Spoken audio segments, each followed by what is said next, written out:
It's a nice place. Well, I might have been born just poor white trash, but I sold 1 million records, made a little cash. The doctors and the lawyers, they don't think it's funny that they're living next door to white trash with money.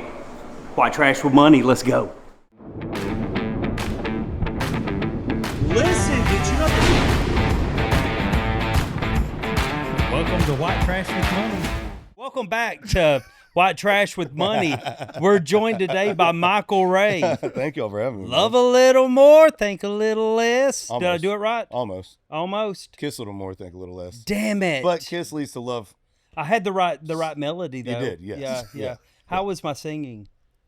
Be honest. Kiss a little more, think a little less. You know, dude, with modern technology and our connections, we get you on the charts easy, dude. That's most of Nashville. Yeah. I know. Yeah. You don't need much talent around here. I got you, buddy. What do you need? Yeah. You just need to look like Riley Green. 100%. That dude can sing, though. He can actually sing. That was more of a shout out to Sam Hunt. Oh my God.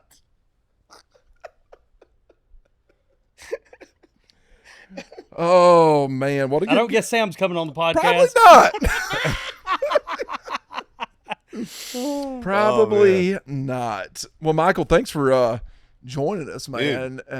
You've literally hit the bottom by coming on this podcast. Like, things are probably going bad for you if this is what you have to do. No, man, it's all glass, half full, now it's on the way up, Don't be doing that too much. Yeah. Can we blink that, Eric? I don't know how. Yeah. From my heart out to y'all. Yeah. Well, the running joke is that Matt only hangs out with washed up country music singers, right? Then I don't consider you washed up, right? But the ongoing joke is like, if he contacted you, like, bro, you're on your way out. You know what I'm saying?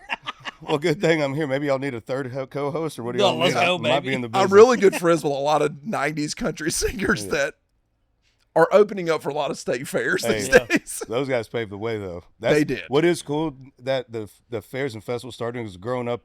My family had a band, and so I grew up on a lot of like more traditional country as far as like what I would have probably been listening to, So famous band did Merle Haggard, Earl Thomas Conley, John Conley, Bobby Bear. That's what I grew up with, right? And then, of course, I'm a product of the 90s. Oh, one of the these best. rose-colored glasses. I have a pair. I sang it with him on the Opry, and he brought me out a pair of rose-colored glasses. Oh, my God. Dude, that is one of my favorite country music songs of all time. He still, to this day, sounds just like he did when he recorded it. Really? It's crazy. And I was so nervous, dude, because so nobody knows this, and I can't believe I'm admitting this, that I had to do this on the Opry, but I was like, I'm not going to embarrass my family on the Opry, because like the Opry was... my grandpa, all of us would be like, the man, Mecca. Yeah, like award show's cool, whatever. But if you become an Opry member, like that's the check right there. That's that's your goal. And so anyway, the Opry's always been a big thing for me and my family. I love history and where things come from and how they got to where they're at. And so anyway, I thought we're going there to rehearse. No, I find out when we get there, no, you're singing it with them tonight. All of a sudden, rose-colored glasses that I've been singing with my family since I was 10, I can't remember what the first verse is, right? Oh, wow. So I have my tour manager write them out, and I bring it to the guy at the Opry, and I go, hey, man, you set a little music stand up there for me? And he's like, yeah. So there's a music stand, and my dad was the one dude that caught it. He's like, were you reading the lyrics to Rose-Colored Glasses? I was like, Dad, as soon as I found out that we were actually going to be doing it today, gun to my head, I couldn't have told you how the first line started. Yeah. Hold on, let me think. I don't know, I keep on believing you'll leaving when you prove so many times it ain't true. I had to write that down. That's it. Yeah. I would have had a rough time starting. Dude, it was the most, because the magnitude of that moment. I'm from a trailer in Central Florida. All my family are first responders, blue collar, hard workers that had a band. We dreamt of this happening for somebody in our family. You know what I mean? Like, there's some moments in life that God lines up for you and it happens, and you're just like, okay, yeah, we've been talking about this. But it's actually happening. This was our actually dream, happening. and the dream now, is happening. And so afterwards, I got off stage, and John signed the rose-colored glasses. I got him at my house next to Ric Flair's WCW title. That's White Trash with Money right there, right, boy. baby. Oh, my God. That's White Trash with Money. If there's ever anybody you can replace me with, it's Michael Ray. You just found the new co-host. Well, good, because apparently my career's going to shit. Do you want to hear my Opry story? Yeah. So I'm friends with Opry. Maybe not after I tell the story, right? So they brought me in. I was like the first one they brought in too, like And the last. like content creator. You know, Okay. they brought me in for the anniversary show. Oh yeah. You know what I'm talking about? Yep. And they was like, we want you to work the red carpet, right? And I was like, oh, okay, you know, like just ask questions or whatever. And they said, yeah, be yourself, like just on brand or whatever. I was like, you sure? You've seen sure, it, right? right? Yeah. And so I was like, oh, and I even ran the question past them. I said, here's what I'm going to ask. Now, the question at face value is innocent. Yeah. It's where your mind goes. And it's not me that takes your mind there. It's you that takes your mind there. So when I'm out on the red carpet, I was like, this should be funny. And it go viral. And a lot of the country music singers loved it. They thought it was hilarious, right? The question was, breast or thighs? Oh. Now I'm talking about chicken. Right, yeah. Right? Yeah. But your mind. Yeah. You know Depends what I'm on saying? where you went. Yeah, you Depends go to on women, right? What church you went to. So, yep. So I asked Crystal Gale. No, you didn't. Sweet little Crystal Gale. That is not where I thought this was. I thought you were about to say you asked like Trace Adkins or something. No. Sweet Crystal Gale with her long, beautiful. Yeah, I asked sweet little Crystal Gale, and she goes, oh. And I said, I immediately followed it up with, I'm talking about chicken. And she was like, oh, and we got a good laugh out of it, right? I didn't think anything else about it. 10 minutes later, I get pulled off the red carpet. No. I'm done. Done. Apparently her PR person, I think it was her. I never got confirmation, but I would assume, because I knew the other ones not to ask. Like, don't ask Scotty McQuarrie. Right, You know, right, don't right. ask him. He's too serious of a guy. You know, he's probably not going to get the joke. Dude probably don't know how to joke. Yeah. You know? So I knew some of the ones not to ask, and I'm pretty sure it was her PR person that was standing there that was just like, there's somebody out here asking inappropriate questions. It's not an inappropriate question. So anyway, so I did all that, right? Came up, did it, you know, stayed at the Opryland Hotel, had a great experience, was able to take my family to the anniversary show and everything. Still, to this day, have not seen any of that video footage. They will not give it to me. They're like, nope, we're not doing that. Yeah. I love how you thought, here's some people I know I can't ask that to, but Crystal Gale's one that I can. It's like, what? Why would you think that that's the person that you should ask that to? Autism. Stupidity. Just straight stupidity. yeah. Don't blame it on a medical condition. It's just straight stupidity. But it's a great question. It's a great double question. entendre question. You know, it's like breast or thighs. Yeah. You know? And then puts it on them. Yeah, or you know, you go with the old school, you know, pinky in or pinky out. Your mind can go anywhere with that, bro. Yeah, I'll be honest with you. I need to touch up on Bible because I went somewhere else on that. Yeah. Mine's. Then I realized We need to go to the river. We need to go to the river, baby. Yeah, I need to. Yeah, We're gonna have a baptismal episode. So we there's a pothole with some water in it out back. So we have two different, you know, Opry experiences. You know, That's probably amazing. the first and last time I came back. You know, it was at least fun, you'll though. never forget it. But my whole thing was when I told them, I said, did you go to that show? I wasn't at that one, no. So the red carpet was in Studio A. Okay, yeah. Where they filmed Hee Haw and Crook and Chase and everything back in the day. And my whole thing was like, I'm in the same room where they recorded Hee Haw. Have y'all ever seen Hee Haw? Yeah. Like, it was edgy as hell. Honestly, back the in breast the or thighs time. question sounds like something that could have been on Hee Haw. 100% it could I can see have. Roy Cuff Like, saying some stuff like Oh, that. dude, yeah. people are way too sensitive these days, Oh, you know? man, you can't say anything. Breast or, I can. Yeah, The hell no, that's with why them. I started following you a long time ago, man. You see listen in the truck, and I'm like, oh, every one of these are fire. Man, I'd send them my band, we'd send them to everybody. Yeah. Because in our world, they're like, you need to post more, and I'm like, okay, well, sometimes I slip. You know what I mean? Like, so, we're all sinners. We're all sinners. We kind of slip up every once in a while. You know? Hey, Sometimes I'm my sense of saved. humor I'm is, not. I grew up hunting. Sometimes my sense of humor is a little dark. Yeah, You know what I yeah. mean? I'm saved, not sanctified. That's right. That's right. It's one of those things. That's Like, right, I ain't yeah. perfect. Yeah. You know, I'm going to slip up and Yeah. say some things that I shouldn't say. No, you talk to Jesus, I go constantly. Yeah. Every Yeah. day. Yeah. We got to go to the river quite often, Every you know? day. Yeah. Sometimes that's just a bottle of water. Yeah. Out of the parking lot. Hey, Lord, do you know forgive what? me. They ain't say nothing to me at church. As long as I keep tithing. That's the You whole know, thing. They're like, oh, his contributions went up after 2021. Let's just leave him alone. Yeah, we'll you just know? put him higher on the prayer list. Yeah, you're right. But we'll put him on the prayer list. Yeah. Well, my wife said that on the, my former boss. We we were sponsored by some alcohol and some Blue Chew, some bone repeals and stuff. And Amy's like, do you feel comfortable promoting this stuff as a Christian?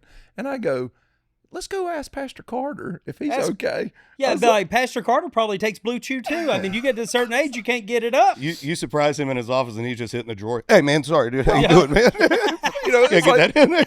It's like I told her. I said he went on an African mission trip, and he got to fly first class. It's like, I don't think he cares. Thanks to that alcohol sponsor. Well, you're Baptist, right? No, I'm Pentecostal. Oh yeah, alcohol's fine. Oh you're good, man. Only if you're Church of Christ. Do you understand Pentecostals? Yeah. Bro, we go to hell for everything. Well, I know that, but y'all, I mean, we if don't y'all drink are alcohol. Together, y'all don't drink, but you get them alone in a room, they gonna drink. Something You know what I'm happen, saying? That alcohol gonna disappear. Yes, yeah. We just call it speaking in tongues. Yeah. That's all it is. You're like hiding it in like the hand sanitizer bottles and Right, stuff. Happy Gilmore too, man. John Don't spoil Daly. it, I ain't seen it yet. But John Daly with a hand sanitizer. Dude, Daly's one of the best. He might be one of the best, funniest, real people you've ever met in your life. Yeah. I love that dude. Have you met Daly? I haven't. We got to set that up. Yeah, we'll set that up. I've been out at the Hick, and he's been there multiple times, just hanging out for different golf tournaments I've been in and talking with him. He's the nicest guy in the world. Dude, he is exactly. It's like, you meet some people that, he is legend and an icon in a sport. Not just good at it, not just had a good run, like has had an entire career and has done it being truly who he is. Yeah. White trash with money. Unapologetic. He needs to be on this podcast. He is white trash with money. And I just seen a video of him the other day hitting a golf ball off top of a beer can. He'll do it out of your mouth. Trying not to knock the can over. Oh yeah. And he did it straight down the pipe. Yeah. Barefoot, goes out there, lights a cig, goes out and hits Well, he'll do it out of your mouth. Like if you're playing with him. And then also, did you see the clip from Happy Gilmore where it was an outtake? They were just sitting there in this house playing around, and he had a pitching wedge and put the golf ball in the living room, and they put a boot up on the mantle in this house.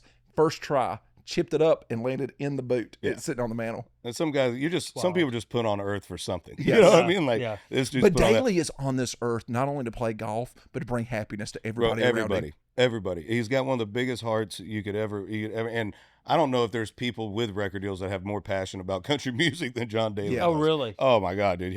You want to sit up and listen to this old good country songs, and he's friends with everybody. Because I asked him, I said, man, because the dude knows everybody played golf with presidents and all this stuff. And he's like, yeah, buddy. He goes, what I figured out is everybody wants to play golf. So that's how he goes. You get somebody on a golf course and you're hanging out with them you're there for hours. And so he all country artists and everybody plays golf or want to learn how to play golf, and he loves music. And so I'm actually on a song of his with him on a record that he recorded. Really? Yeah, dude. Yeah. It's great, man. He just gets us all together. But man, we go out there and hang out, just listen to old country songs and Speaking of songs you're on. get old John Daly stories. Hold on. I was doing a little research last night. Oh God. Speaking of songs you were on. I've never heard this before. Is this you? It says Michael Ray. And I was like, No. it's on your Apple Music. It's called Love in Santiago.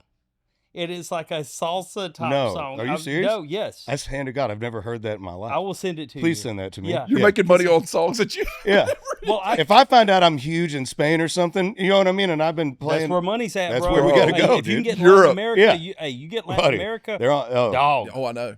They're selling out stadiums, dude. Yes. Yeah. Yes. It's crazy. There must be another Michael Ray. Well, but so it was on your that's Apple funny. page. Okay, I gotta. Yeah. Well, I just also fired management, so that's probably why they found the gap. You know what I mean? They're like, oh, he's too ADD to really pay attention to everything. We'll just slide this into his. He's too dumb. He'll think he actually put his song out like this. Well, what happens is when you start getting checks in the mailbox, you stop asking questions. Me and my buddies used to say that we first started writing songs before we'd have any hits. I go, because Jeffrey Steele was like one of the guys that one of the first dudes I started realizing, oh, these guys write songs for other people, and then and then I did research on him, and he was part of a band called Boy Howdy, who I love. Boy Howdy. He was the lead singer of Boy Howdy. I love Boy Howdy back dude. in the day. Ain't Ain't that she'd give anything? and everything to fall in love No, Just this one time. he does it way better than I do. Dude, she's so good. Yeah. But or he's so good. Well, whatever they want now, I guess. I don't know. Dude, I used to love Boy Howdy. Dude, back so in the he day. was the lead singer of Boy Howdy. And so anyway, I started realizing like, oh, these guys. So then I found Casey Beathard and Monty Criswell and all these other Wendell Mobley and Neil Thrasher, all these guys. Neil, I'm like, holy cow, dude. And so me and my buddies would get around. We couldn't get arrested in this town. No one listened to anything. And I go, what if we wrote a hit? You can get arrested in this town, and it'd still do pretty good. We can, yeah. That's Chris Young. Oh yeah, it does.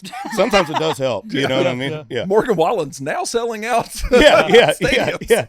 There's, maybe for something. And he invented the flying chair. Yeah. That should be a wrestling move. Why have they not brought Morgan Wallen on WWE and did a chair match with him? Yeah. It'd be perfect. Dude, that would be a great finisher. Yeah, great. He just climbs Just over. throw in a He just chair. climbs into the crowd and tosses a chair and knocks the guy. He stands from up the on fifth the row. barricade and throws the chair at him. Yes. That's your finisher. Brilliant. Well, chairs are illegal now in WWE. So To headshots. Are they really? the headshots. Yeah. You can't do any more headshots. AEW can. Oh, AEW doesn't Did care. you see the one where old boy The took fork? yes, Bro. I'm talking about that hammer thing that they hit old boy in the back with spikes on it. Yeah. No. And I'm like, listen, I'm a wrestling nerd. Was it right? Darby Allin that took it? Yes. Darby's a different character. Dude, I was like, different character. I didn't see this. you got to look it up, bro. It's like, I'm telling you, John Moxley taking the fork to the John top Moxley's of the head done some crazy shit. is Yeah. wild. Yeah. This blood was squirting out of a vein in his head during this match. Somebody's going to die in Like, AEW. I'm not a smart man, but that shouldn't be doing that. Yeah, it's fake, right? Yeah. That ain't nothing fake about that. No. Because I went back and watched the first of that match, and I was like, does he have something like on his forehead, right, to where it looks like skin? No. Right. Go back and watch Cody Rhodes versus Dustin Rhodes All In Vegas a handful of years ago. I watched it. It's I was wild. there. Yeah. I was there. I was right behind Diamond Dallas Page. Okay. And first of all, I felt like I was 12 years old again. I was just brought back to being a child, the storytelling in the match, everything.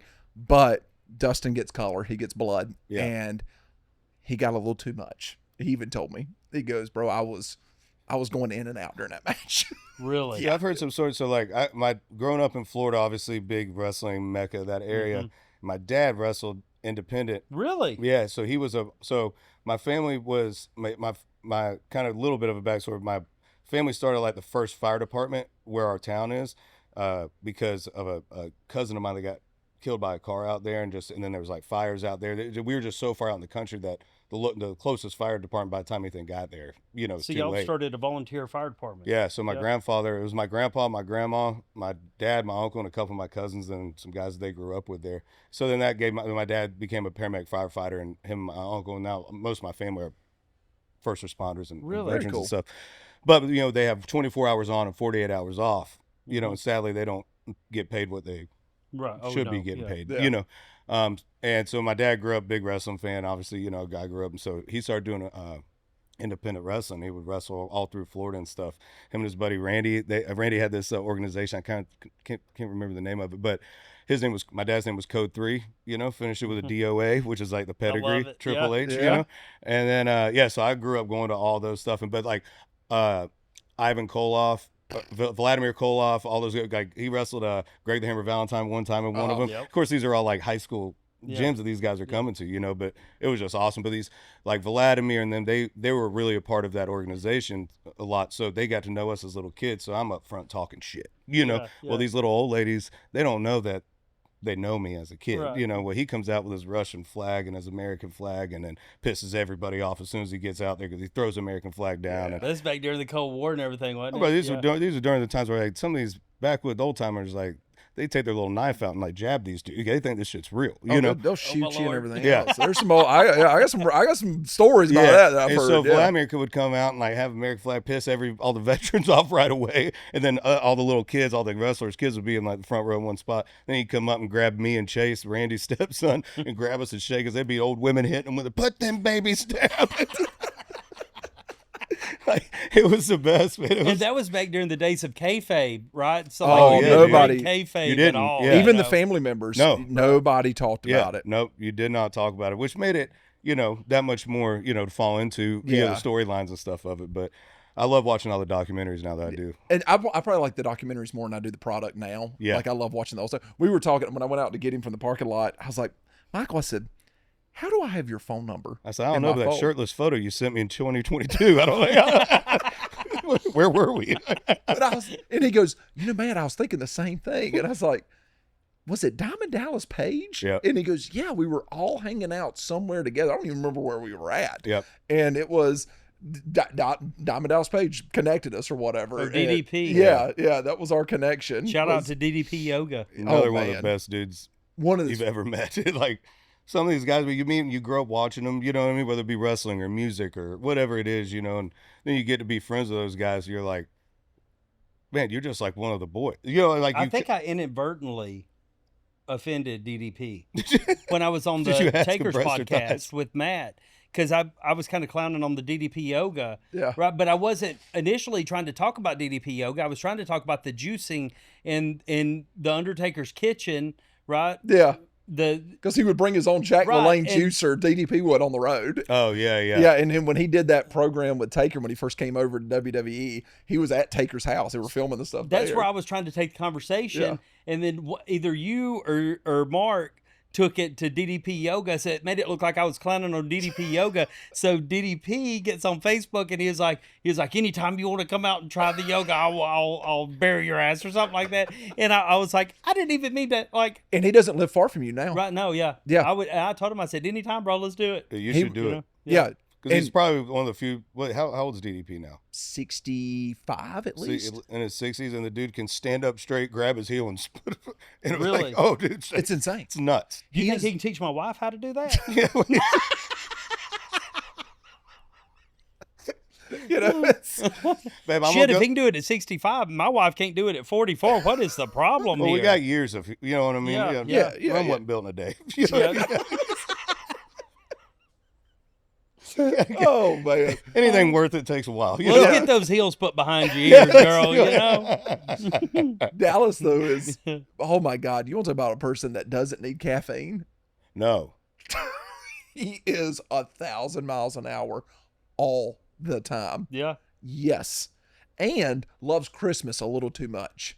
Have you ever been to his house during Christmas? No, he did invite me one time, but I was in Florida seeing the family, so I couldn't He throws go this down there. massive Christmas party, and it looks like you're in the North Pole.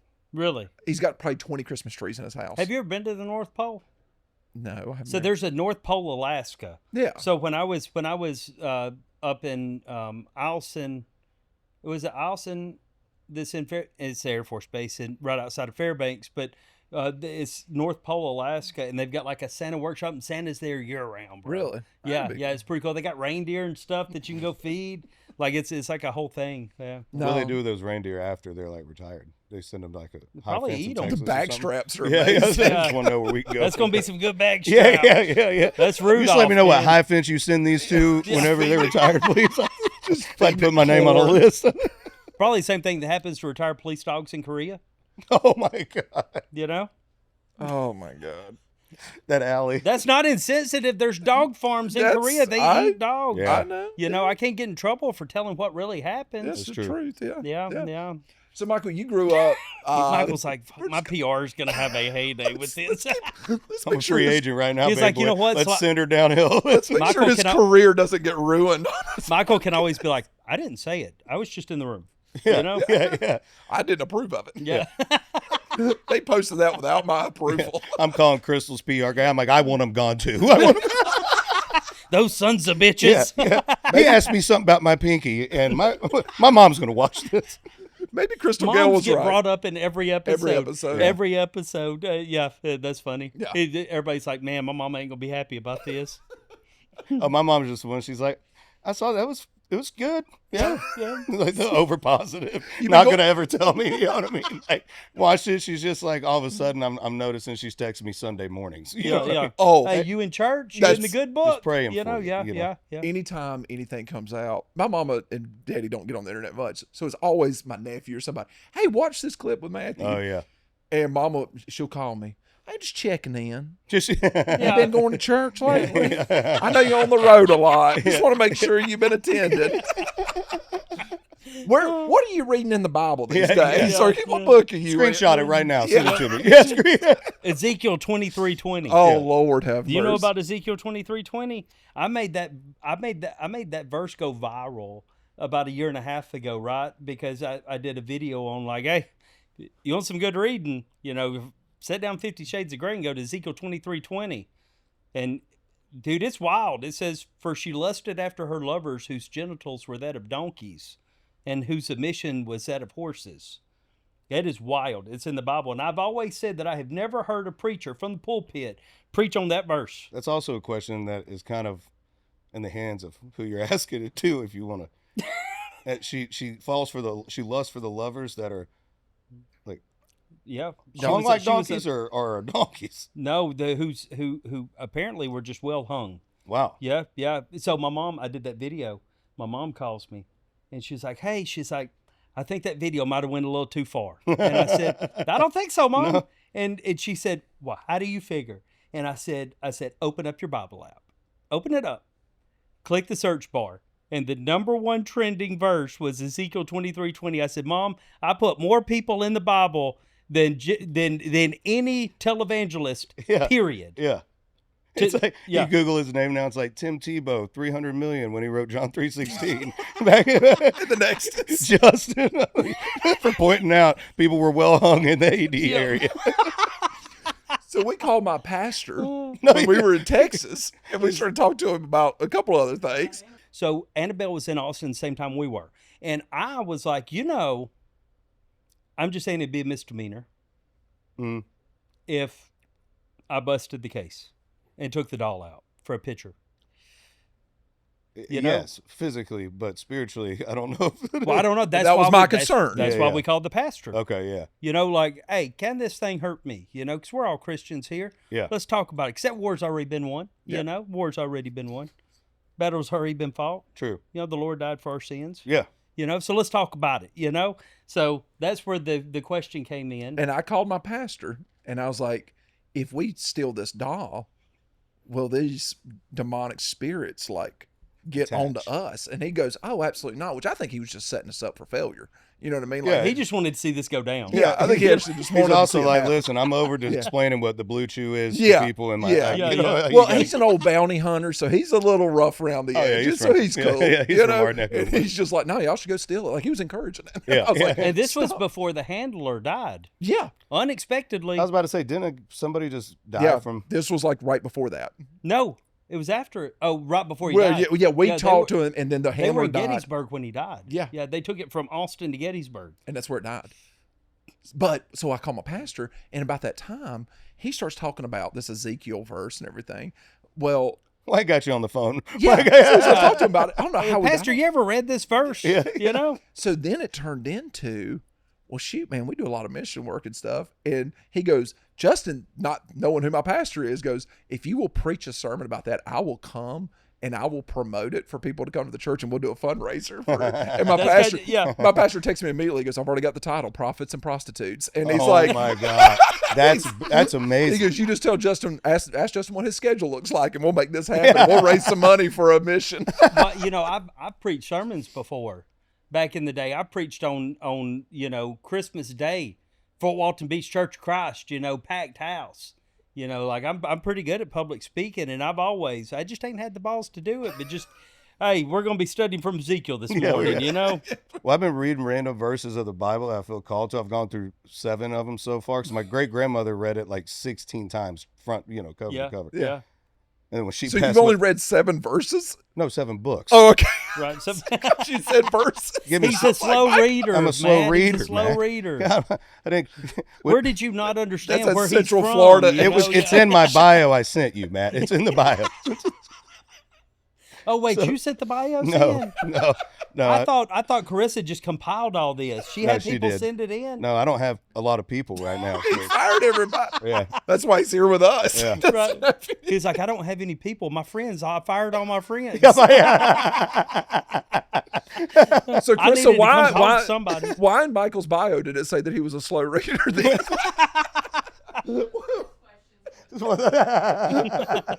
It's always one of my 2 truths and a lie. You know what I mean? when my great grandmother, she was 98, sweetest woman, just Southern, great Christian woman, and she passed away, and it's sad when they pass away at that age, but she was 98. She lived a good life. She lived an incredible life, full of love, family always around her, and she was awesome. My dad said, "Yeah, man, I just hope she's in heaven, seeing Grandpa and looking down." And I said, "Hope." I said, "Buddy, if she didn't get in, we ain't got a chance. If she ain't getting in, we're just living it up from now on." Yeah. If I get up there and my Jesus is like, "Yeah, your grandma Zeddy, she didn't ask forgiveness for that one thing," and back in middle school, I'm sorry. I have to see myself. We're all screwed. Yeah. The rapture happens. That next 7 years gonna be hell of a good time, boy. Yeah, I was like, "Hope, buddy. If she didn't, we got a bigger problem on our hands." I have an irrational fear about the rapture. Like scared of it? No, dude. Like if I went to the bathroom right now and I came back and all you people that were in here, y'all had slipped out back to smoke or something, and I walk in here and y'all ain't here, dude, I go into a panic. Like, did the damn rapture happen? Shit's fixing to go down. Here's a true story of when I was a kid. So we lived in this little trailer, and I went into my mom and daddy's bedroom, and daddy's in the living room like watching westerns or something. I'm like 6. I don't care about watching westerns. So I'm in there with mama, and they got a TV in their bedroom. There's only 2 TVs we had. And mama would put on whatever I wanted to watch. I fell asleep laying in the floor. What do you think they were watching in the bedroom? I don't know. And say, General Hospital. General Hospital. My mom was blind, so now you're making fun of the disabled. Was she really? Yeah, she's blind. Like legally or like? Legally blind. She's not so she could still see figures. Yeah. And shapes. And stuff like that. Yeah, what was she watching? Did y'all have to have the script with her there? So remember that? Was a script in Braille like you was watching? I'm having to tell my mama what's happening on the TV. She's like, "No, baby, I got it. Wait till scene 6. You ain't gonna believe this." Listen, I'm a little ahead on this show, and boy, does it get spicy. Boy, is it spicy. Listen, did you know that Playboy actually put out a Braille Playboy magazine? I would love to own that. It was for the articles. Yeah. So I fall asleep. I get up and I sleepwalk. Daddy comes in there, and mama goes, "Hey, did you put Matthew to bed?" He goes, "No." She goes, "Oh, well, let me go make sure he's good to go." So she went in there, had these bunk beds. I'm not in my bedroom. So this fast forward to they're scouring the trailer looking for me, opening up every cabinet and everything else. They go and they sit in the living room, and Mama's crying. All the doors are still locked. She goes, "Where's he at?" And Daddy goes, "He's got to be somewhere in his house." And Mama goes, "What if I think the rapture took place." I'm telling you, that's where my mind goes. And Daddy goes, and Daddy's sitting there, Mama's crying. And Daddy goes, "Dory, I don't think the rapture took place." And Mama looks at Daddy and she goes, "What did you do?" She goes, the immediate love of the partner goes away immediately. She looked at him, she goes, "Did you not pay our tithe?" That's exactly what happened. She goes, "Did you not pay our tithe?" And Daddy goes, "Yeah, I paid the tithe." She goes, "Are you drinking again? Is that what prevented us from going to heaven?" Yeah. And Daddy goes, "That would be my sins. You would still go." Yeah. He's like, "I don't so think what have you done?" And then my daddy goes, "Well, what? Now they're in a full-blown domestic violence situation, and I'm still missing." Come to find out, in the trailer park of other places. Come to find out, I was just tucked in between the wall and the mattress and my bunk bed, and they couldn't see me. And they went in there, pulled all the covers off, and there I laid. Mama thought the rapture took place. So. She probably grabbed you up, "Oh, baby." Oh, yeah. She was like, "Oh, thank God." Looked at my daddy. "You going to church Sunday." Yeah. You ain't skipping this Sunday. You ain't skipping this Sunday. Jesus almost took him. Yeah, we had a full-blown Bible study right then. Yeah. We're going to read out of Revelations, you know. Yeah, his dad's like, "I don't know, this book of Ezekiel's pretty wild." He has to read it to Mama because she can't, you know. Mama's like, "Don't you be speaking that stuff, Bobby." Like, it's in the Bible. I know you can't see it, but it's there. I tell you, babe, I promise you. Was your mom really blind? Yeah, she's legally blind. So she couldn't drive or anything? No, she drove for a long time until she had 2 strokes in her eyes, and now she's legally blind. She had to retire and everything in her 50s. Oh, I've had a few strokes in her eyes. You know what I'm saying? I'm going to hell. I'm sorry, Crystal. Ooh, not a good joke. My mama, though, being blind. Michael even said, "Oh, Lord." Her being blind's funny though, because we went to the mall one time. And How the hell is that funny? Oh, it's stuff like this. She went to go get a piece of bubble gum, right? She goes, "Dadgum, this bubble gum was 50 cents." And she goes, "Who in the world charges 50 cents for a bubble gum?" Out of the little thing. And she goes, put it in her mouth. She bit it, and it flew out of her mouth, started bouncing across the mall floor. I was like, "You done bought a rubber ball." No. I was like, "You know what I was like, "What in the world, Mom?" It was very rubbery, and it tasted like shit. She picked up It was made in a damn Chinese factory somewhere, probably. Yeah. She picked up a snake thinking it was Daddy's belt. A snake done got in the house, and it was in her bedroom. And she went in there, and she thought his belt was laying on the floor. She grabbed down, and she goes, "I went to go grab it, and that sucker moved on me." And she, ah! And it was just Lord, have rat mercy. snake in the house. No, thank you. And you're Pentecostal? Oh yeah. So she probably thought your dad did something. God done turned your belt into a snake. Oh yeah, yeah. Everything. What have you done now? Oh yeah. Everything is something like that. Yeah, you know Moses what I mean? and the serpent turning into the rod turning into the serpent. Yeah. Oh, she'll call me. I just feel like I'm just so sick. I don't feel good. She goes, "Just pray for my healing." I said, "I'm going to pray that you don't drink Cokes anymore and you drink a little bit more water." I was like, "You're dehydrated." I was like, "That's your problem." It's like, Jesus ain't going to heal that. He's got you some water coming out that faucet. That's what you need to Jesus, drink. like, I gave you one thing that's unlimited. Yeah. This is self-inflicted. Yeah. I got other things going on in the Middle East I got to get to. There's some other problems going on in my homeland right now I need to handle. You just need to drink a bottle of Aquafina. Yeah, maybe try an Aquafina, not a Coca-Cola, and I'll see you next Sunday. Yeah. It's got water in it, you know? Oh, that's funny. You know, I'm not walking around with a Rolex, so if you don't mind, stick around and watch this ad real quick. Some chase comfort. Others chase greatness. For those who run toward the danger, for those whose mission isn't a shift, it's a calling. Clean energy, zero sugar, 200 milligrams of fuel built for those who never quit. Waze Energy isn't for those who dream of making a difference. It's for those who dare to make it. So do you consider yourself white trash? Did Yeah, you I grow grew up white trash, you think? Yeah, I grew up. So I grew up in the blue double wide trailer behind that fire station is where I grew up. Oh, so your door swung inwards. Yeah. That's the difference between a single wide and a double wide is the single wide. He didn't know that. Yep. Doors swing out. But down this dirt road on Magnolia Avenue, you went down fire stations here. Well, before you got there, so they were so far out that my great uncle opened a a gas station grocery store. Right. What was it called? Roach's Grocery. My real last name's Roach's Grocery. Yeah, my real last name's Roach. I got a weed line coming soon. Are you serious? Well, I'm gonna work on something. Why not? You have Maybe to. we all get together. Yeah.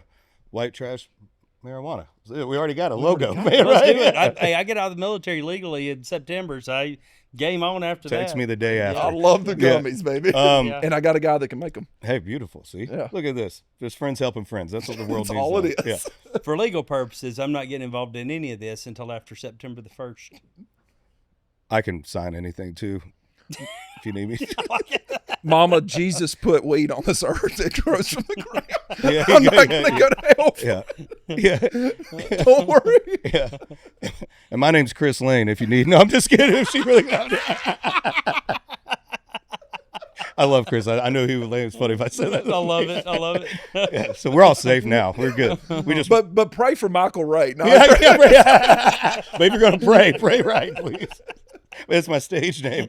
So they had a gas station, grocery store across the street. Then his house was here, and then our trailer was in the back. And the fire station, my uncle's house, and you go down here, and there was another bunch of my uncles and aunts and cousins down on one, down, all back in the woods. And you'd go down, there'd be this little tiny yellow brick house or block house that was our bus. That was my great grandma's house, my grandma's Zeddy's I was telling you all about. And then you go down there, my Uncle David's, and you turn down this other road, and you go down Ranch Road.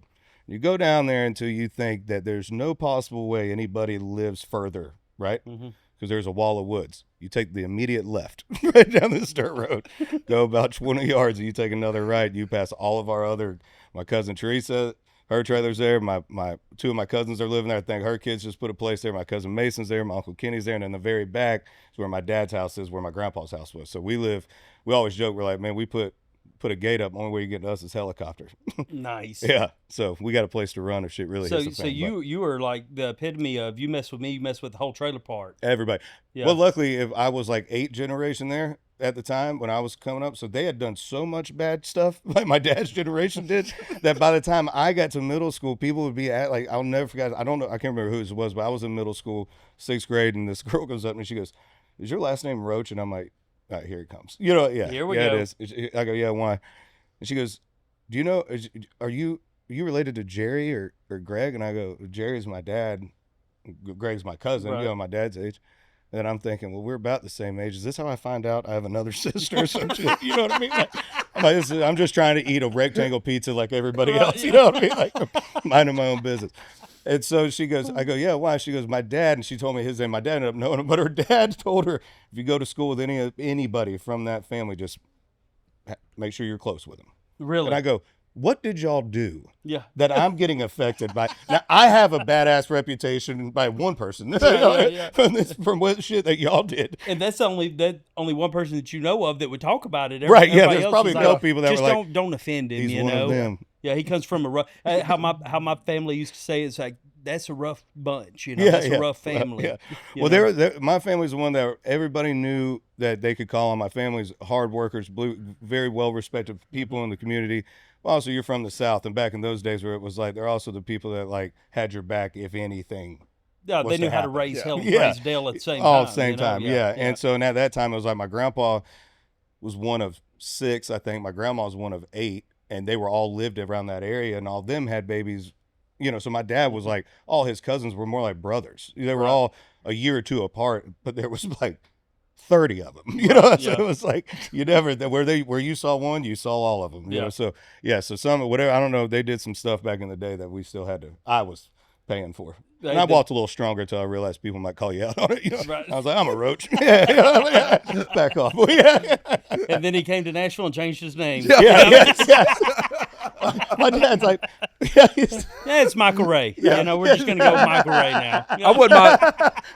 I wouldn't mind a brick house. Changed your name and you came on up in life. It was weird. I wouldn't mind living in something that didn't have wheels under it. Maybe I should change my name. Or axles. I remember My house can't get repoed now. You know, it's kind of nice when your house can't get repoed. Now, when you get a little bit of money, they call it foreclosure, you know? I remember being outside. My dad opened the window to because there's trailers, they're all laid out the same. You know, you walk in, master bedroom's here, you got your big, like, oversized dining room place. We also helped with Christmas, you know, with the Christmas tree and all that stuff in it. Living room, kitchen, bedroom, bathroom, bedroom, right? So there was a window above where the sink was.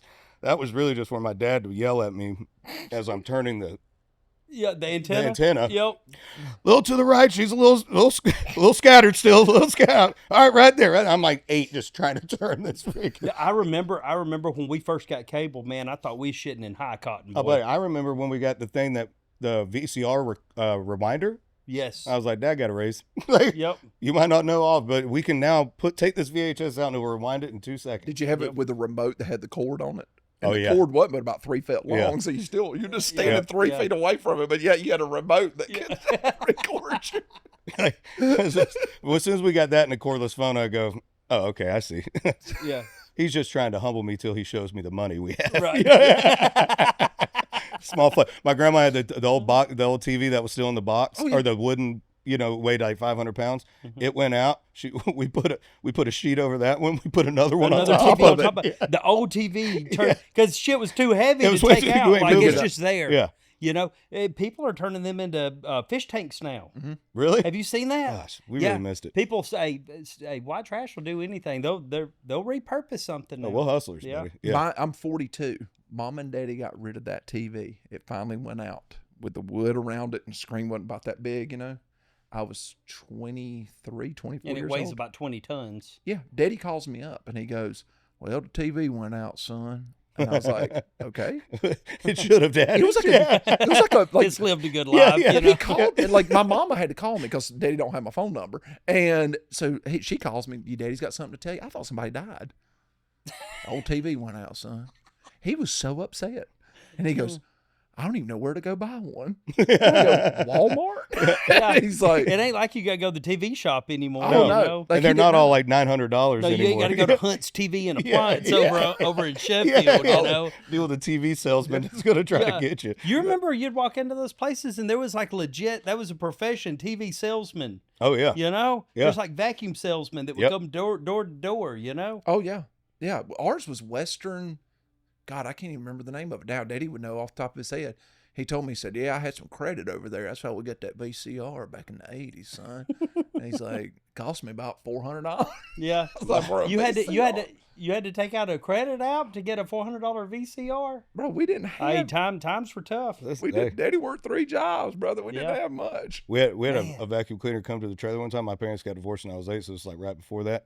My dad had real bad allergies, and so he was like, not going to be messing with some vacuum cleaner guy. And the guy somehow talks to me and gets in there. Well, he goes to plug in our Dirt Devil, and it explodes in the living room, right?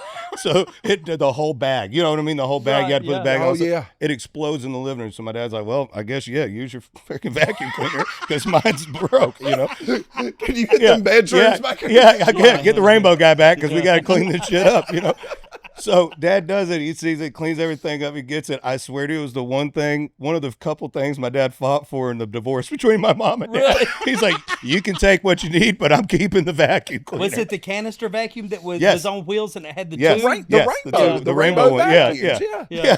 Those things were like $5,000-$6,000. It was expensive. Were they really? Oh God, yeah, Yeah. they were too expensive. Well, now I know probably why he fought for it. I was like, that's what we're going for? He didn't worry about custody. He's Yeah, like, I want that damn vacuum cleaner. You can keep Michael. Yeah. He's dirtying the place up anyway. Now we know why he changed his name when he moved to Nashville. Daddy loved that vacuum more than me. Yeah. You can change it to Michael Rainbow you want, but you ain't taking my life. As soon as he made it, he called him up. Hey, son, you know how that vacuum done went out on me. Yeah. Hey, man, I know you got some endorsement deals you're probably going to come into. You think Rainbow Vacuum Cleaners got anything they can throw your way? Is that still even a brand? I don't even know. Like Oric is still a brand. I think Oric is, yeah. I don't. Man, vacuum cleaners. Someone probably got offended by Dirt Devil and that got canceled. But and now everybody's I don't have any offended over carpet everything. in my house. It ain't nothing but hardwood floors. Yeah. You know what I mean? No. And it's like I like my houses like my women. Big and bald. Sorry. Hardwood floors. Oh. Shaven. Shaved. Yeah. Lord have mercy. I'm talking about their beard. The beard. I don't know where your mind went. Yeah. Rainbow vacuums. I don't know if they're still They are. They are. It's Carissa. still there. They still have the canister style vacuum. Yeah. Hey, don't fix shit that ain't broke, buddy. Yeah. It's been working for generations. Also, you just helped me with Christmas for my dad. If you buy him Daddy, a I know rainbow how much vacuum you cleaner, love that it. would be the greatest thing ever. Hey, what would be funny is if we get a new sponsorship for the white trash with money. Rainbow vacuum? Hey, That would where be y'all amazing. at? Yeah. Where y'all Rainbow at? Vacuum Cleaners. But we're going to negotiate for Michael Ray here to get his daddy one for Christmas Yes. too. That's you know what? Also, if people actually think that you bring careers down, if they be like, they put me with you two, and the next thing they see me on a late night ad, hey guys, this is country music singer Michael Ray. Is your carpet a little more dirtier than you like to be? Well, let me turn you on to something that changed my life. You may recognize me from the Grand Ole Opry reading one of the most famous country songs of all time. You probably recognize me from reading a very classic country song with a country legend. Oh my God. Are your carpets dirty? Yeah. Boy, do I have a solution for you. And if you buy 2 vacuum cleaners, you'll get my greatest hits. Yeah. You turn that into Garth Brooks Yeah, now. yeah. Like that. Still selling CDs with rainbow vacuum cleaner. Who in the hell even has CD players at this point? And that clown my is God, still that's funny. selling CDs out of Bass Pro Shop. Ain't nobody buying that. No. What are you going to play it on? There's people that still have them. My daddy's proud that he still has a CD player. He got excited when he bought a car that had one. I was like, Daddy, it's 2017. Look, Like, I know don't Garth Brooks does not care what I think. No. But put your shit on Apple Music so we can listen to it. I want to roll down the road listening to, well, the white line's getting longer. That's all I want. That's what I want. But I can't because I don't have a CD player. Well, you can. It just sounds like a guy that they paid from another country. It is, yeah. Hater? They've got. Well, yeah. My car, my '89 F-150 has a CD player in it. It got put in there aftermarket before I bought it. But I've got the newest vehicle that I drive is a '98 Land Rover Discovery, and it has a tape player. I don't even think it has. No, it has a 6-disc CD changer under the passenger seat. Oh yeah, yeah. That was one thing that I'm real big into riding Harleys, right? Yeah, yeah. And I've got that 24 CVO Road Glide. Well, and it's got the legendary paint scheme, which is like the best paint scheme that I think that Harley ever came out with. But they did that for the anniversary of the 2005, whatever. The first CVO they came out with, and that one in the tour pack had a 10-disc CD changer in the tour pack. Yeah. That's the thing is, talking about music for a second, the kids that are out now, I say this all the time. I can remember being in a car, pulling up to the driveway or pulling up to a place like a restaurant or something, and your song. Finish listening. You sat in the car and finished listening to a song. Yeah. Because you didn't know when you were going to hear that song again on the radio. Absolutely. Versus now, it's just like, when I get back in the car, I'll just, look up that song and well, listen to here's it on a good Spotify. segue into this, what we was talking about last night. Who do you think the go to country music is? Oh, Mount Rushmore. How about your Mount Rushmore? Mine? Oh, man. It'd have to be Merle Haggard. Okay. Be on there. Mm-hmm. Gary Allen for me was like the guy. Oh, God, I love Gary that Allen. mixed Bakersfield sound. Bakersfield sound with this new sound of the 90s. He was like, I grew up only like I was a kid in middle school. I knew who Limp Bizkit was. I listened to that stuff, but like I was truly listening to and learning, these old guys. That's what I love. Me and my grandpa and my dad, all of us were real close, and so we'd sit around and play old songs, rain Yeah. So then all of a joy. sudden Gary Allen came out with "It Would Be You."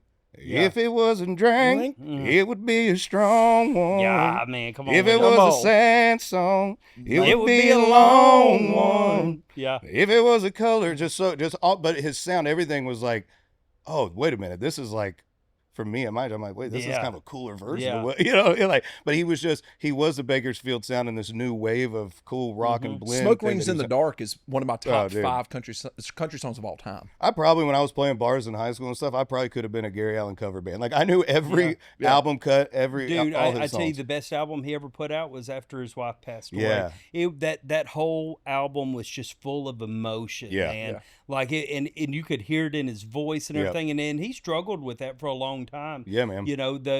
I think the best song's one that didn't even get a radio cut. It was "He Can't Quit Her." Oh yeah. You know which one I'm Dude, talking about? oh, my God. That is such a good song, man. If you've never heard it, He had a Showman's Live too that he did with Willie Nelson on one of those records. Showman's Live. Smoky Bar, Fever Chains.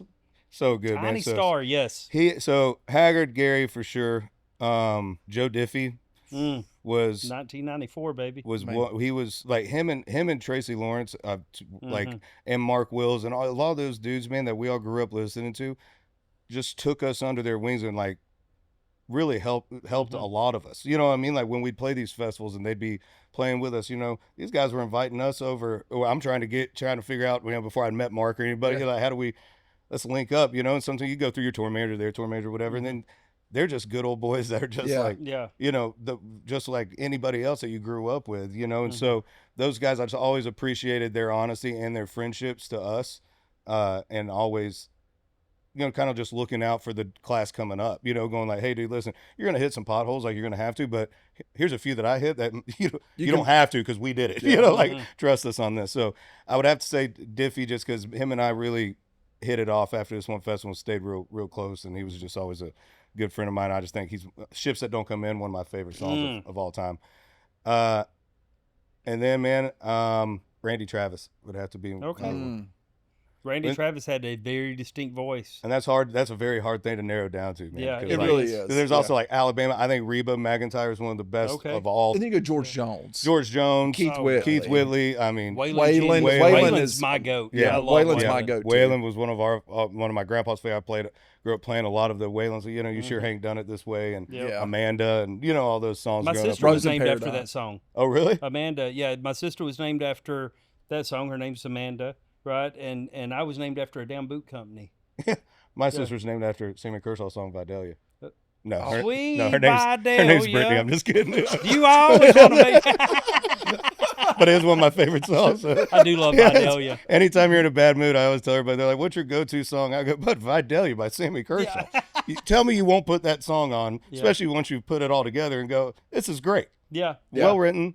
You know what I love is right now I feel like there's a resurgence of 90s country again. And you've got guys like Zach Top and Jake Worthington and stuff who I feel like are bringing that sound back to the limelight. Yeah, it's not the pop country, Yeah. And I think also, and what I do love about Luke Combs is he's singing songs like with Shenandoah with the 2 Dozen Roses stuff, and with him being who he is, people are listening to that song. The best 90s song. And then they're discovering Shenandoah, right? Totally, but the best 90s cut that's come back is the Sunday in the South.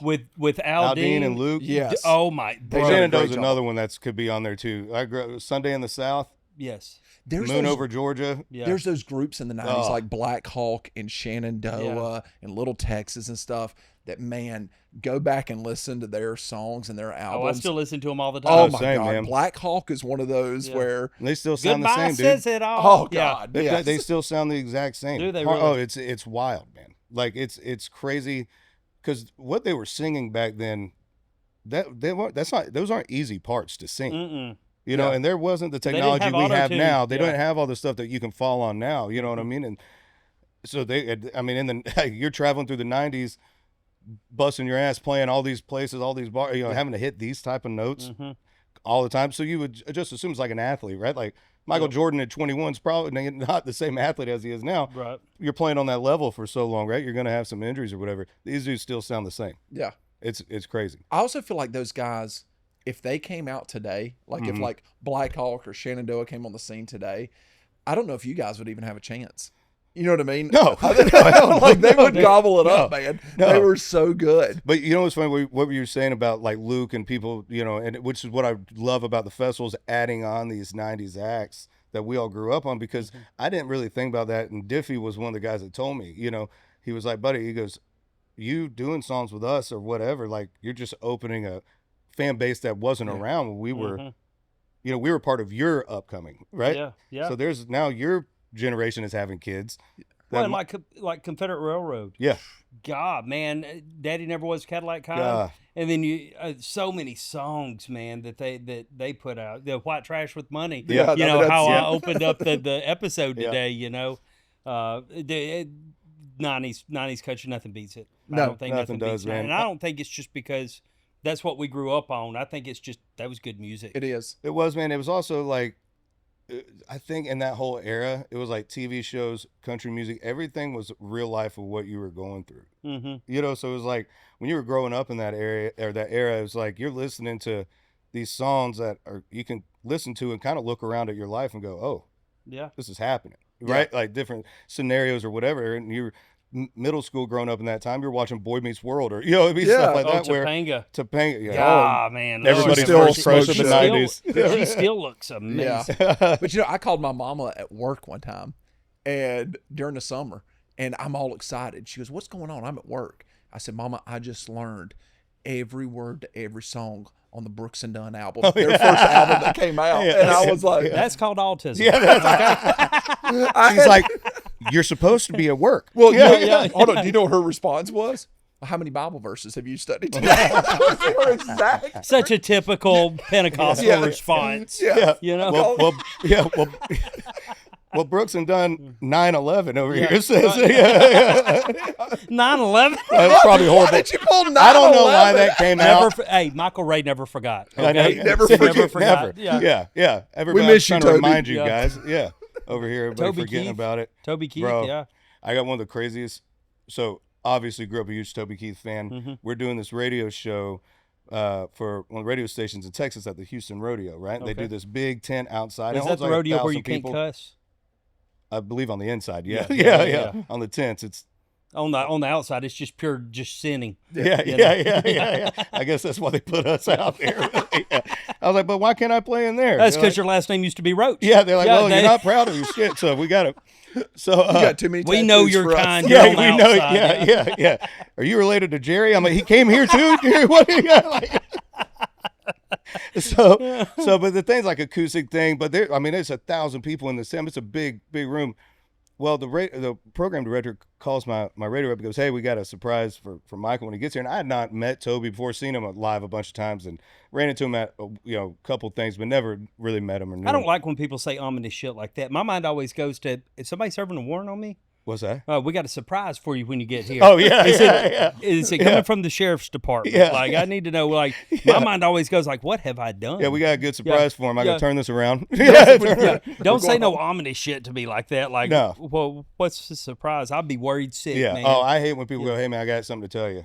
Yeah, we'll tell talk you about later. it later. No. Yeah, we'll talk No, about you it tell me me right then. now. Yeah. Tell me right now. I'm gonna be a damn nervous wreck. Yeah. Adriana, my girlfriend, somebody takes her, "Hey, I got to tell you something later," and she's like, "Oh, she's got to tell me something later." I go, "How do y'all do that?" Yeah, no. Like, No, thank you. all my friends know, band, anybody, no matter what, like, if just tell me when you're ready. Yeah, Like, you can't, because I'm just gonna, and I'm like you, I'll start with like, "Oh, I wonder what it is," and then I'm like, I'm gonna start drafting The up worst. an apology in my head, like, "Yeah, you know. I'm getting a passport and a private plane." Like, I'm like, We're getting out of here. yeah, I don't know what it is, but so anyway, I get there and Toby and his wife are there, right? And so they were there on there for something, and ended up coming to the show and surprised the crowd and announced me, right, coming on stage. And I'm like, this is just one of those moments that we talked about, right? Like, I saw Toby Keith so many times through Florida, the Daytona Arena, and all these different places, and I'm like, this is wild. And he was so cool. I walk on stage, we play a few songs, and I'm like, he's probably gone by now, right? So I'm like, we got to play Should Have Been a Cowboy. We can't have Toby Keith surprise the crowd and not play a Toby song. So I start playing Should Have Been a Cowboy. I get through the first verse, dude, and these people start going nuts. And I'm like, yeah, I'm crushing it. You know what I mean? This is awesome. And It wasn't you. it was not me. No, Toby had walked on stage, right? And I'm like, oh. So I'm playing. I move over. My guitar player moves over his bar stool, or moves over. I sit on his stool. Toby starts to sing the chorus. Bing, I break a string on my guitar. So I'm like, well, okay, we're not stopping, right? So we play, and it's still to this day. He had, after a few months after, is when they announced that he had got diagnosed with cancer and stuff. So it was like still this day, even more like one of those memories I have. I got it framed, a photo framed in my That's house of him awesome. up there. Yeah. It was just like one of those wild moments. Like, I'm like, what? I got to see his last performance. Well, not his last TV performance. You know, the Opry had invited us out for were you there for that? I was there, dude. I'm God. telling you, there wasn't a dry eye. I am not a crier at Yeah. all, dude. I had tears coming out of my eyes. He's sitting there playing "Don't Let the Old Man In" at that, at the Opry, Yeah. dude. It was just like, you knew that it was getting close for him. And when he walked in, he looked frail. Yeah. You could tell Yeah. that he just wasn't feeling good. And it turned out, less than a month later, he was gone. And he was always one of those people that, like, larger than life. Yeah. Like anytime even when we were just hanging out backstage before I walked on, it's just green room with radio guys and some of my band guys and stuff in it, and just still that aura of like, nothing's taking this dude down.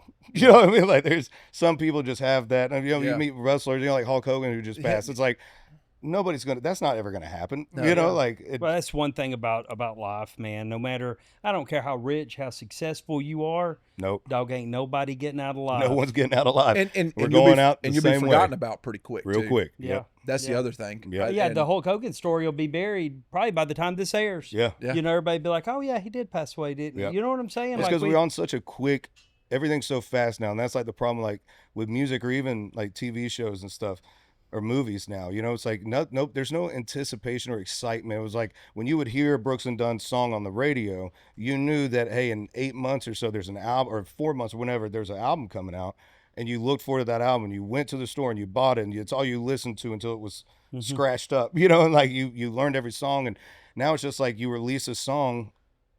And then by the next New Music Friday, people were like, all right, well, what else you got? And that's the big thing now, the New Music Friday. Yeah. And they're expecting, which as an artist, that's got to be a lot of pressure too. Well, it's tough, man, because there has to be a respect of quality, not just quantity. Right. You got Wallen over here dropping 35 songs on an album. Right. Well, how you keep up with that? Yeah, you know what I'm saying? Well, yeah. Well, also, Wallen's on a different thing right now. Like, Right. Wallen's got people all over all over the world trying to get on that record. So like, there's a lot more people sending him songs than a lot of others. Yeah. But it is. But even with that, like having that many songs on an album, even though he is who he is right now, we've made a society where they're so used to like what's next.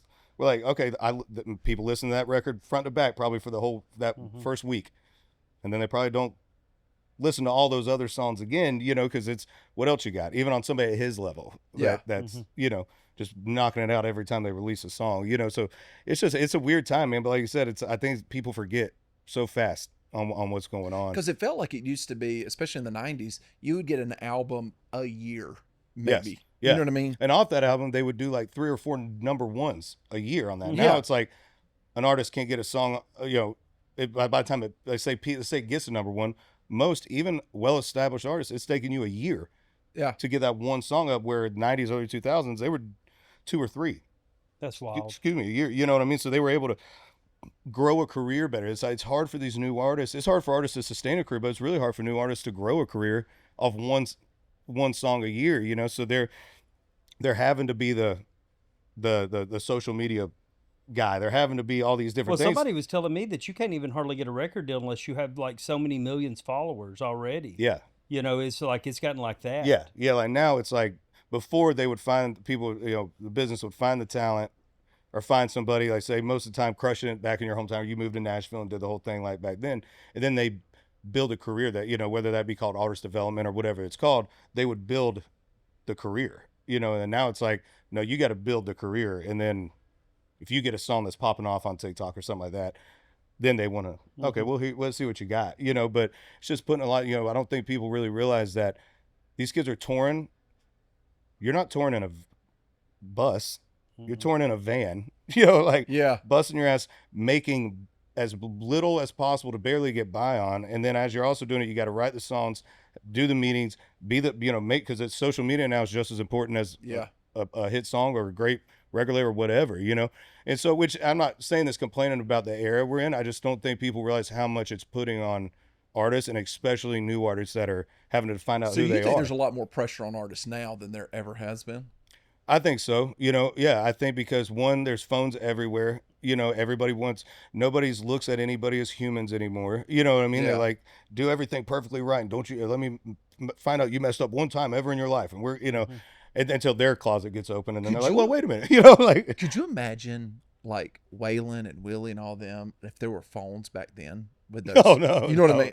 No, I've talked to some of those guys, and I've heard some of the stories, and I'm like, and they go, well, I'm just very grateful that there was no phones, but not that people were doing anything crazy bad, but it was just like, you know, in that era there was pills and different things happening, right? But like, I don't mean it saying like, oh, people are doing bad stuff. I mean like when you know that something can be recorded forever on you, or if you, you know, this artist is, you know, Russian, maybe they went from playing songs in their bedroom, now they're on tour. Right? Maybe they didn't grow up playing the bars, right? That's not really a thing as much as it was when we were. That was what happened with Bailey Zimmerman, right? Like he just kind of popped off on TikTok, right? Yeah, he posted a song and it went viral. Alexandria Kay, same thing, you know, making coffee in her kitchen and singing covers, and it's just blown up for her. But what's great, and I've talked to some other guys that like some people have a problem. They're, you know, give these new artists crap because they're breaking off on TikTok, whatever. And I go, hey, listen.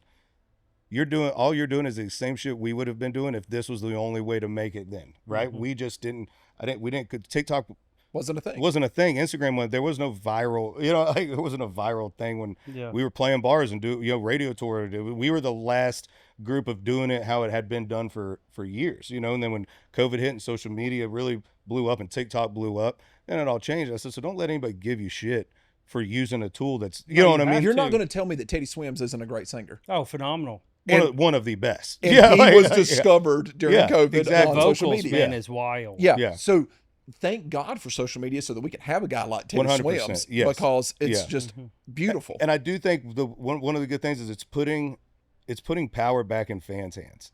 Where like before it was, you know what I mean? Like before it was like, no, here's what Nashville wants to produce. Here's what LA wants to produce. Here's what everyone else wants to produce. And if you don't fit this mold right now, you could sing like Teddy Swims, but at the time we're tucking our shirts in and wearing cowboy hats and doing this, so you don't really fit the mold, right? Yeah. Well, now, and so then we as fans just like, okay, here's who we're listening to, right? Now it's all back in the fans' hands of like, okay, yeah, that's cool, we like this, but have you heard this Teddy Swims dude who can, you know, tatted up from head to toe? Yeah, who sings anything, you know, I've never heard anybody sing. It's like him, Shea Mooney, and Gary LaVox. I'm like, where did y'all come from, dude? Like, but so there's beauty to it. I just think there is a lot of pressure on artists.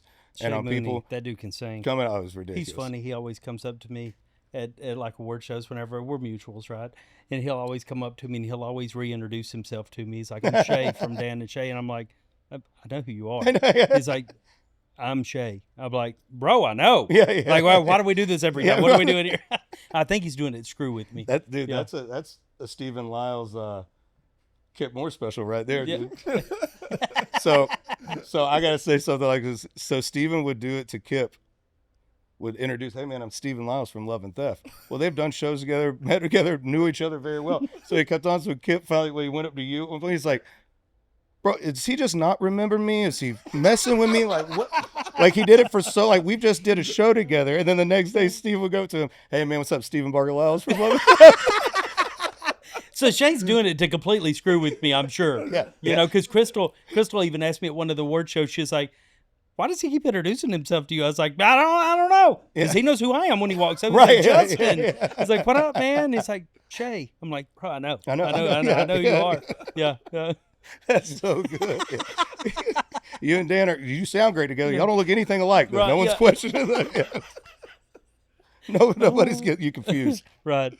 Well, thanks for coming on. Dude, thank y'all. Let's do it again. I appreciate you coming on. Yeah, man. It's we still got the after show to do, so make sure you tune into Patreon to catch the after hours. It's gonna be fun. It's gonna be lit. White Trash with Money After Hours. White Trash with Money podcast. I don't know what. On Patreon is the after hours show. Dude, do you even know what you're doing here?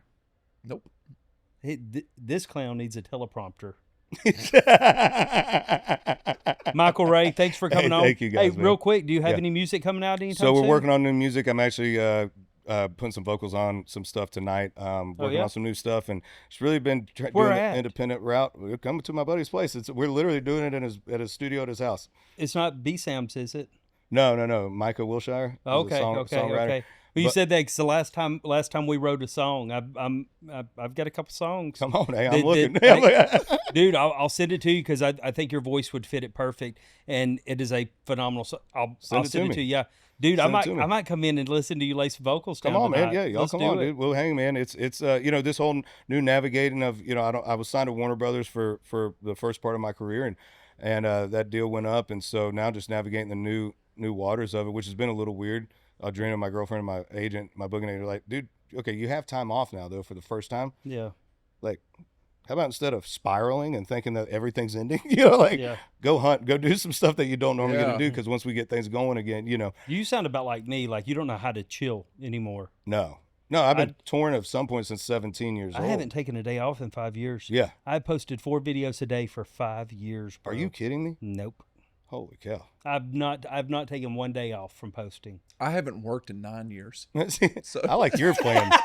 And I like your plan. I like your model better. It's been fun. And I did all that being active duty military. Dude, so you did the one post where you because you never really said Bro, anything I blew everybody's mind with for that a while. one. I had never said a word about Never it. said a word, and then you're in your truck, and then it was like then it went back to you, and you were in uniform, and I thought, oh, is this a skit? This is like one of the jokes. It was Dude, stolen I had no valor. idea, dude. That's what everybody in the military we thought. I was like, this is stolen valor. Dude's walking around in a beard. Yeah, I was like, he's not in the military.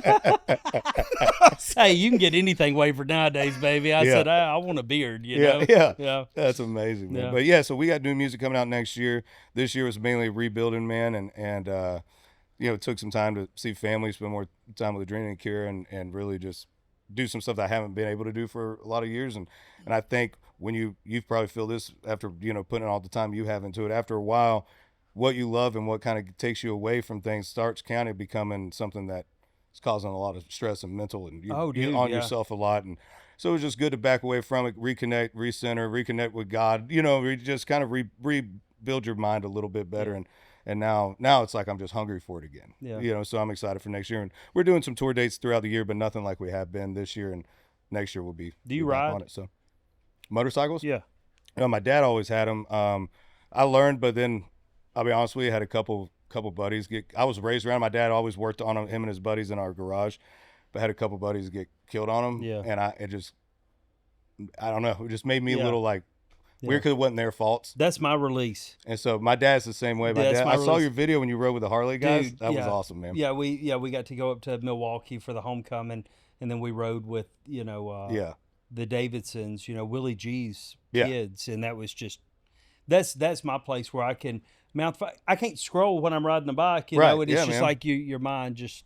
I don't even listen to the radio half the time. I turn the radio off and I just listen to the wind. Yep. My dad for up until recently, he's for I think 5 or 6 years, all he had was a motorcycle. He didn't have a truck or anything. That's what he rode. Rain, whatever. I'm like, we live in Florida. It's gonna rain. You know, like it's not like not gonna. You know, he just got whether the frogs, those old windbreaker or you know, so he just put those on a ride. But same thing, man. So I love Harleys, and I maybe at some point I would love to ride. You know, I know how to. It's been a long time, but that happened. Yeah, I we was should just go ride sometime. Kind of like mess with my head a little bit for a few years. Of like, no, I feel you need to go out in the middle of nowhere. You know what I mean? That's what you need to do. Yeah. I don't need to ride a bike in Nashville, but if you want to go like out west where there's nobody, I don't even like driving my truck around Nashville. I'm like, if I'm driving it, someone's going to hit it. If I park it, the window's going to get broken. I'm like, it's a lose-lose. Well, thanks for coming on, man. Hey, thank you guys, man. It. Absolutely. Listen, did you know? Welcome to White Trash with Money.